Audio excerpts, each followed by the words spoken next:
আপনারা দেখছেন এসবিটিভির বিশেষ সংবাদ। এবছরের ফিতরা জন প্রতি সর্বনিম্ন ১১০ টাকা এবং সর্বোচ্চ ২,৮০৫ টাকা নির্ধারণ করা হয়েছে।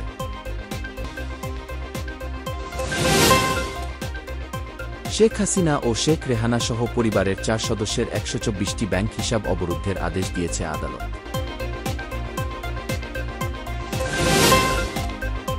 টঙ্গীতে বকেয়া বেতনের দাবি ও কালিয়াকৈরে শ্রমিককে মারধরের প্রতিবাদে মহাসড়ক অবরোধ করে বিক্ষোভের মুখে ১৫টি কারখানা ছুটি ঘোষণা। মাদকবিরোধী অভিযান চালাতে গিয়ে মানবতাবিরোধী অপরাধের অভিযোগে ফিলিপাইনের সাবেক প্রেসিডেন্ট দুতার্তে গ্রেপ্তার। মস্কো ও পার্শ্ববর্তী অঞ্চলে ইউক্রেনের রাতভর ব্যাপক ড্রোন হামলা, কমপক্ষে একজন নিহত এবং ৩ জন আহত।